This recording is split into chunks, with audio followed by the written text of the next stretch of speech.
It's Friday, December 16. In the headlines, government to embark on new sensitization campaign for banknotes. Successful winter tourism season expected. Regionally, Barbadians warned about overindulging over the holidays. Internationally, U.S. President Joe Biden calls for G20 membership for African Union. In sports, an update on the Qatar FIFA World Cup 2022.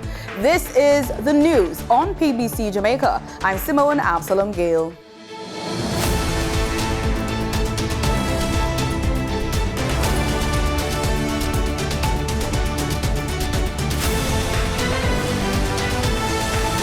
Prime Minister Andrew Holness says at the current rate of road traffic fatalities on Jamaican roads, the country has driven into the territory of a road traffic crisis.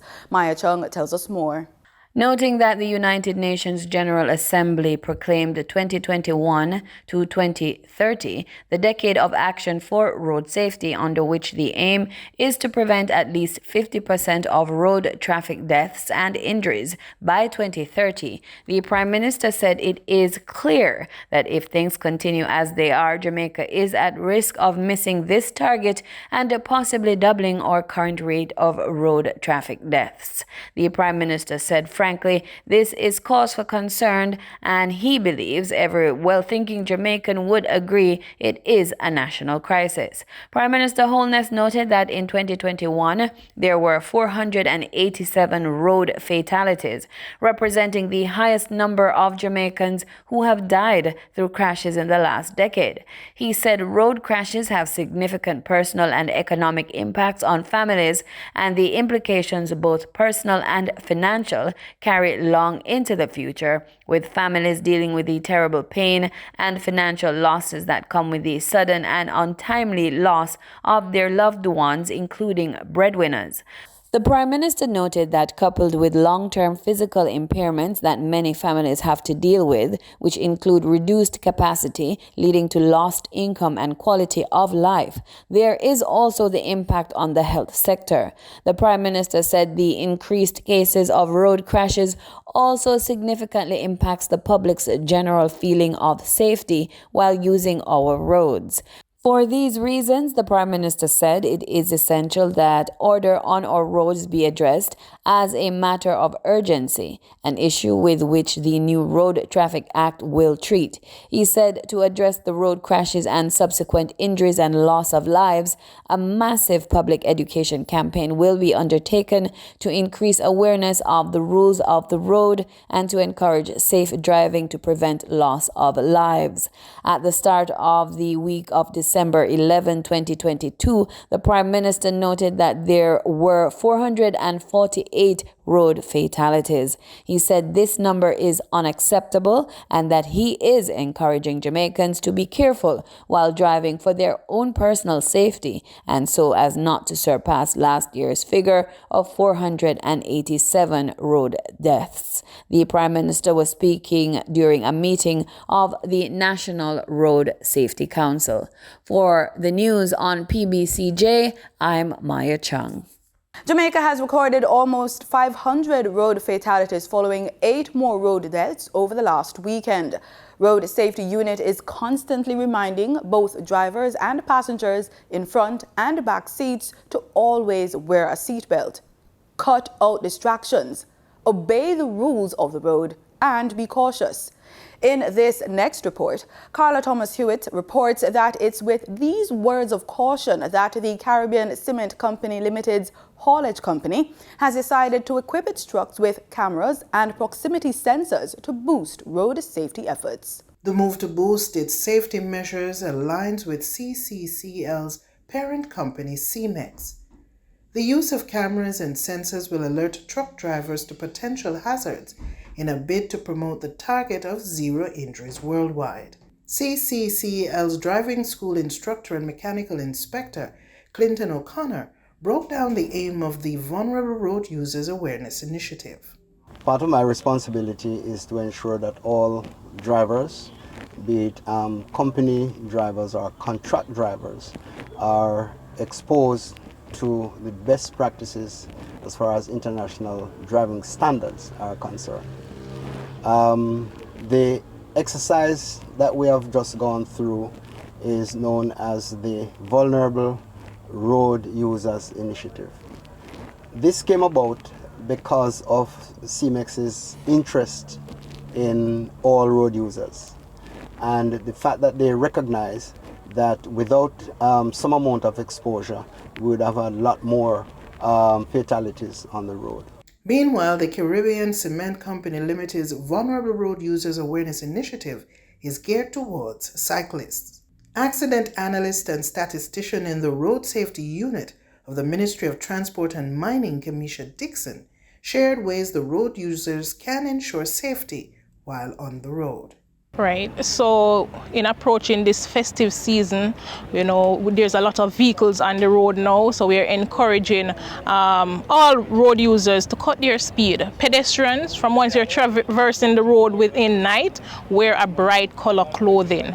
Motorists, ensure that the drivers and passengers are wearing a seat belt, and also just obey the speed limit. This cyclist from the Elevation Cycling Club shared his thoughts on the initiative. It was a good knowledge, especially with the blind spot, as my fellow friend said earlier. We didn't know where those areas was, like most of them. We thought truck drivers could see us in those areas, but no. So, you just have to be mindful and get the knowledge of using the road. Statistics from the Ministry of Transport and Mining indicate as of November 18, a total of 15 pedal cyclists have been killed in traffic crashes. For the news on PBCJ, I am Carla Thomas Hewitt. This winter tourist season promises to be a very strong winter of recovery. That's the word from Tourism Minister Edmund Bartlett while sharing some details about what's expected. The winter tourism season began on Wednesday, December 15. The tourism minister says just over 930,000 of the seats secured are from the United States market alone.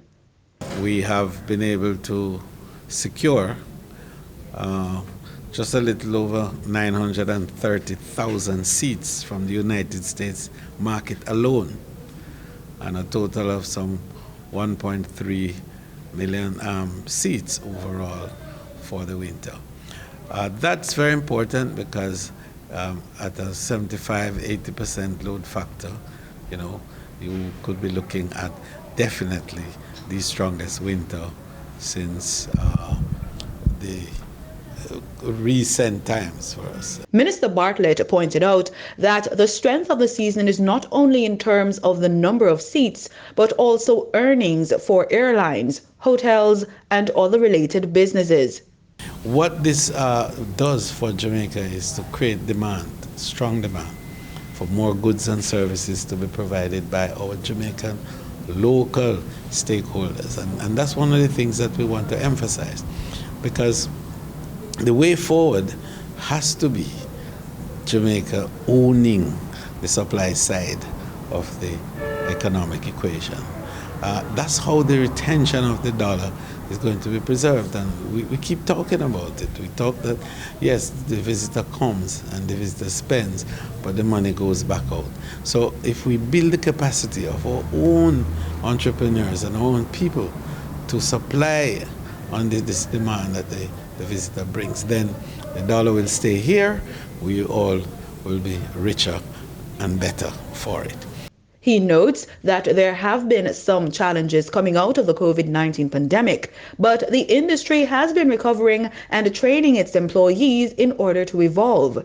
He adds that food resources also continues to develop. We're looking also at how to deal with the food security issues. We've been working very closely with the Ministry of Agriculture in this regard, and the farmers have been supplying more.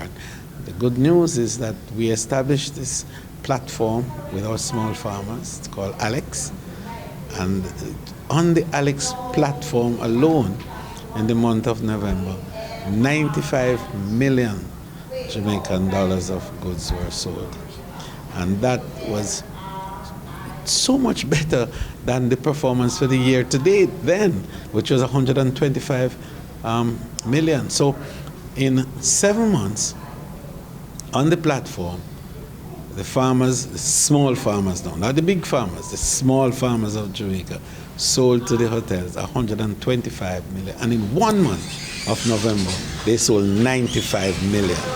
So I'm waiting the December figures because December is a very strong month. And what it is indicating is that our small farmers are stepping up to the plate, and the quality of our produce now are acceptable in the tourism space. He noted the increased contribution of the agro-processors to the tourism sector. We can talk about how these critical supply chain links are fitting nicely to provide income and jobs.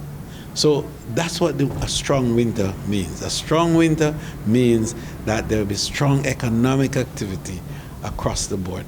The tourism minister had said in the April to June quarter of 2022, the tourism and hospitality sector contributed 55.4% of the rise in Jamaica's GDP.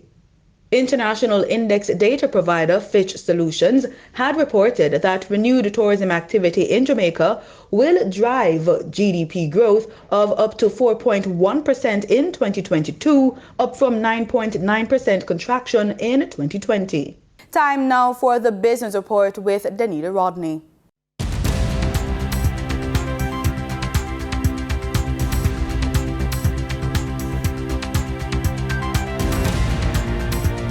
Speaking at the Bank of Jamaica's press conference on Thursday, where the anticipated new banknotes were unveiled, Finance Minister Dr. Nigel Clark confirmed that the notes will be available to the public by the latest June 2023.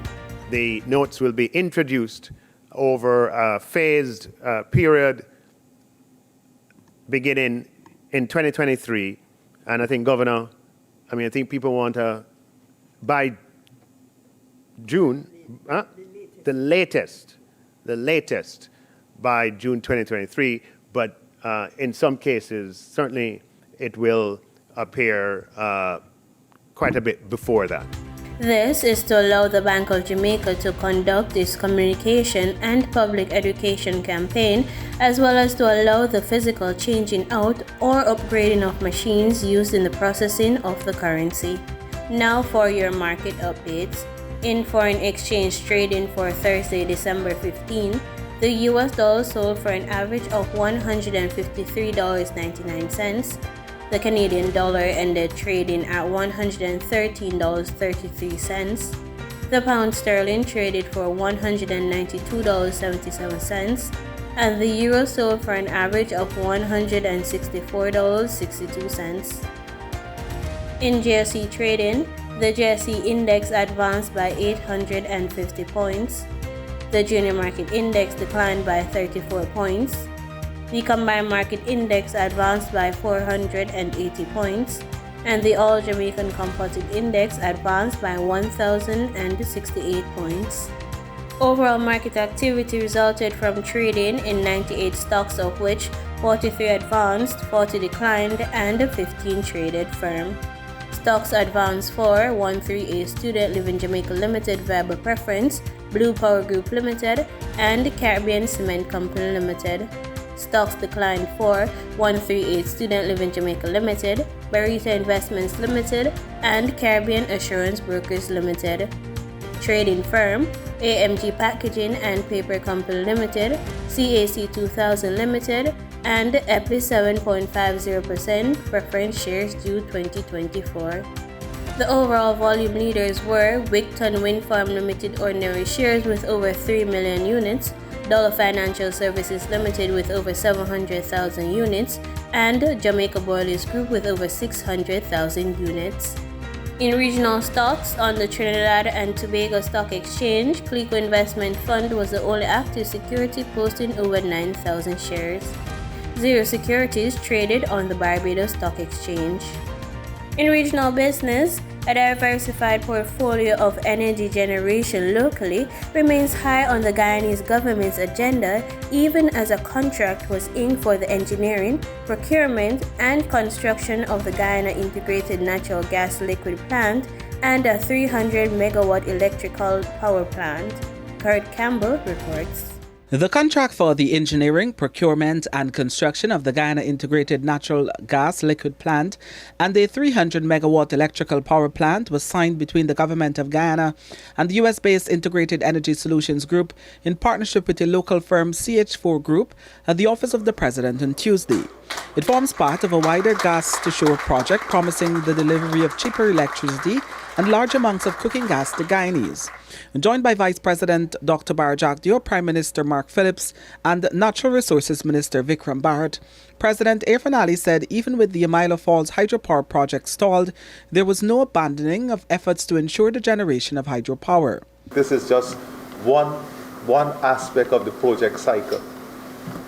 On the critical path, we have to now ensure that everything stays on that critical path in accomplishing the timelines, importantly, but also in ensuring that the benefit derived from this project comes to the people within the time frame. And that is what is critical. This project is not only about generation of power and liquids, and I don't want to go into that now because I'm sure understanding the opportunities that this project will unlock for us as a country is just enormous. The initial gas-to-shore project was pegged at $900 million, but after successful negotiations, the government managed to secure a reduced cost of US $759 million for the plants at Wales, West Bank, Demerara. President Ali said Vice President Jagdeo was instrumental in finalizing what is the largest contract to be pursued by the government in just 2 years, and also thanked ExxonMobil and the U.S. Embassy in Georgetown for their assistance. In international business, Tesla boss Elon Musk disclosed another $3.6 billion in stock sales this week, taking his total near $40 billion this year and frustrating investors as the company's shares wallow at 2-year lows. Here's more on that story. Tesla investors were already growing frustrated with CEO and founder Elon Musk, accusing him of turning his attention to the newly acquired Twitter when they learned that Musk unloaded some 22 million additional shares of the electric car company this week. The disclosure made Wednesday came the same day Tesla's third largest individual shareholder, businessman Kuo Guan Liu, tweeted, "Elon abandoned Tesla and Tesla has no working CEO."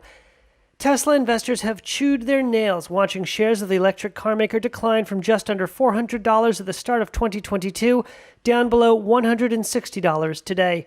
News of Musk's sale of $3.6 billion in stock marks the second large chunk of shares Musk has dumped since his $44 billion purchase of Twitter in October.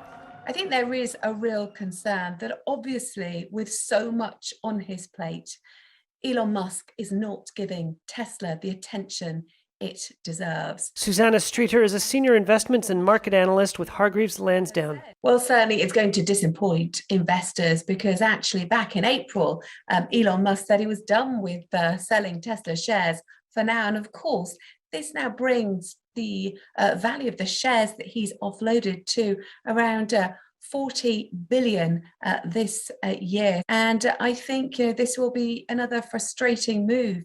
That's how it will be seen by investors because the company's shares are wallowing at 2-year lows. Tesla did not respond to a Reuters request for comment. Musk's stock sales have cut his stake in the world's most valuable car company from 17% down to 13.4%. Tesla's stock has fallen by half this year, underperforming both automakers and the tech-heavy NASDAQ. In market data for oil fell almost 3% as the market assessed the aftermath of interest rate hikes by central banks. Brent crude futures were down $2.08 to $79.13 per barrel, and West Texas Intermediate futures slipped $2.07 to $74.04. And that was the business report on PBCJ. I'm Danita Rodney. In regional news, amid the Christmas festivities, Barbadians are being warned not to overindulge with their eating as Barbados's chronic non-communicable disease numbers continue to increase. The caution from Dr. Kenneth Conwell, who says there's a lot of cardiovascular risk. People usually at this time of the year are not really checking their blood pressure or blood sugar readings. So this is the time of the year, if you are living with diabetes or hypertension, to actually monitor your readings during the festive season, especially after all the extra meals and less exercise. Remember, extra meals also mean extra salt. You have no control over salt in the restaurants, so it's important to keep checking your numbers. So what steps you can take to kind of minimize that? Do calorie counting. You don't have to count every single calorie, but for instance, if you're going to have a large meal, maybe have a lighter dinner or have a lighter breakfast. Watch your alcohol consumption. Also remember that that's adding to calories. Despite a recession in the number of active cases, COVID never went away. And now Dr. Melissa Diaz-Musa has confirmed that Belize is experiencing yet another wave of the virus. Yes, it is. Definitely. It is. We've seen, our positivity rate in a week has gone from 2% to 9.9%. The difference is that we have not seen significant hospitalizations, but if we leave it to just, continue to spread, we may then start to see increase in hospitalizations. And we need to protect the integrity of our health system. We need to ensure that we protect the vulnerable persons so that we don't see an increase in hospitalizations and that we see a reduction in the transmission of this virus. Whatever virus it is, if you have conjunctivitis, for instance, we as the Ministry of Health and Wellness, even though conjunctivitis might not cause significant symptoms, we need to do something to stop the spread. So with many infectious diseases, you would see that once the surveillance system picks it up, that there is an increased number than we usually expect. We need to do additional measures to ensure that we reduce these numbers of whatever illnesses it is, but more so for COVID-19. In St. Kitts and Nevis, leader of the Concerned Citizens Group, Mark Brantley, on Wednesday was sworn in as Premier of Nevis for a second consecutive term. During a ceremony held at Government House in Bath Village, Nevis, Premier Brantley took the oath of office, oath of allegiance, and oath of secrecy. High Court Judge, His Lordship Justice Patrick Thompson Jr. administered the oaths, while Her Honor Hyleta Liburd, Deputy Governor General on Nevis, witnessed the process. Mr. Brantley was then issued his instruments of appointment, saying he is humbled to have been sworn into office as Premier of Nevis. On hand at the auspicious occasion were the Premier's wife, Mrs. Sharon Brantley, and their eldest daughter, Brianna, Eric Evelyn, and Spencer Brand, Nevis Island Assembly members-elect, several relatives, members of the previous cabinet of the Nevis Island Administration, NIA, friends, and supporters of the CCM party, which he leads. The Brantley-led CCM party is set to form the next Nevis Island Administration cabinet, having won the December 12, 2022, Nevis Island Assembly election. The new cabinet of the Nevis Island Administration is scheduled to be sworn into office on Sunday, December 18, 2022. Prime Minister Dickon Mitchell delivered a forceful speech in support of lifting the U.S. embargo against Cuba during his maiden address at the 22nd Bolivarian Alliance for the Peoples of Our America People's Trade Treaty Summit in Havana, Cuba, on Wednesday. The vision that Presidents Fidel Castro and Hugo Chavez, la visión de los presidentes Fidel Castro y Hugo Chávez, held for our America, para nuestra América, is still within reach. Aún está al alcance de nosotros. A self-reliant region, una región autosuficiente, built on mutual respect, creada a partir del respeto mutuo, and the principles of solidarity, y los principios de la solidaridad, la colaboración, and economic complementarity. That was Prime Minister Dickon Mitchell delivering his maiden address at the 22nd Summit of the Bolivarian Alliance for the Peoples of Our America, TCP Summit in Cuba on Wednesday. He reminded regional leaders that they have the potential to drive their own development through strategic partnership and the reorientation of trading patterns towards greater intra-regional exchanges. Increased South-South cooperation, la mayor colaboración sur-sur, provides avenues for the promotion of socio-economic reform, brinda vías para el desarrollo económico y la reforma social, through trade and investments, a través del comercio y las inversiones, and the development of joint projects, y el desarrollo de proyectos conjuntos, and initiatives that meet our unique e iniciativas que satisfagan. To achieve this, he said they need to bridge the language barrier that hinders free, fluent exchanges amongst our people. Recalling the collaborative power held by past leaders, Prime Minister Mitchell said it's time the region stand firm against the unfair and immoral embargo against Cuba. Comrades, compañeros, It is not enough to No es suficiente advocate for an end to the embargo. con abogar sencillamente por el fin del embargo. In international news, U.S. President Joe Biden has called for the African Union to become a permanent member of the G20, the group of the world's 20 biggest economies. He was speaking on the final day of the U.S. Africa Leaders Summit in Washington, D.C. President Biden participated in 2 leaders' sessions at the summit, one on the African Union's Agenda 2063 plan to transform the continent over the next 50 years, and one on ensuring food security.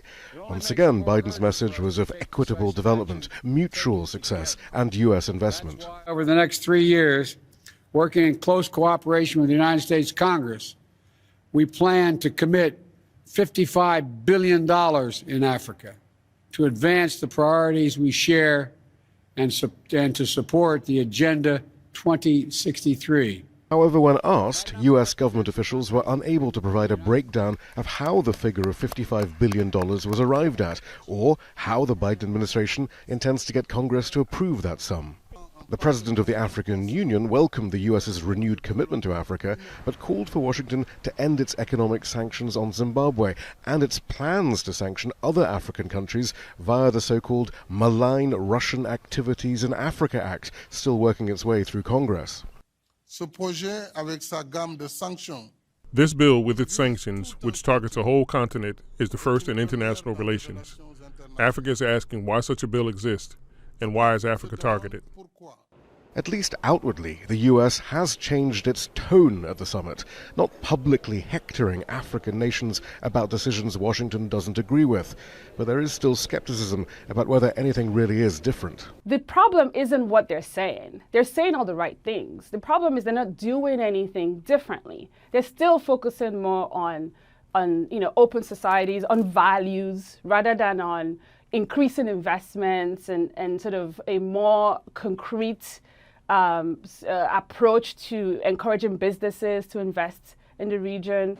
And even as the Biden administration talks of democracy and human rights, it was notable that the only African leader to get an honor guard was the Egyptian president, who oversees a government not noted for its democratic values. The U.S. sees itself as the world's indispensable nation, but there's little patience for that sort of talk here. There are simply too many other countries willing to do business with Africa who don't demand economic and political obedience. Shihab Ratansi, Al Jazeera, Washington. In sports, Argentina and reigning champions France are set to clash this Sunday in the finals of the Qatar FIFA World Cup 2022. France's Paul Pogba is prohibited from attending the World Cup final. The France and Juventus midfielder, who is recovering from injury, hoped to link up with his international colleagues ahead of the World Cup final, but has now been banned from flying to Qatar to attend the match itself. The 2018 winner's recovery from a knee injury has been slower than expected. He has still not returned to training, and the Italian giants are not willing to let Pogba's return be jeopardized any further. Time now for a look at what's happening on the entertainment scene. Hi, Alicia. Hey, Simone Girlie. On this week's PBCJ's Evolve, we have a whole plethora of vibes. From Mr. Vegas graduating FIU, a modern transformation of a heritage site, highlights from Exhale Rooftop Lounge in Portmore, and fun at the Hawaiian Paradise event. Music videos plus more. Join us this and every Saturday at 9 p.m. only on PBCJ, the People's Station. Here's a piece of what to expect.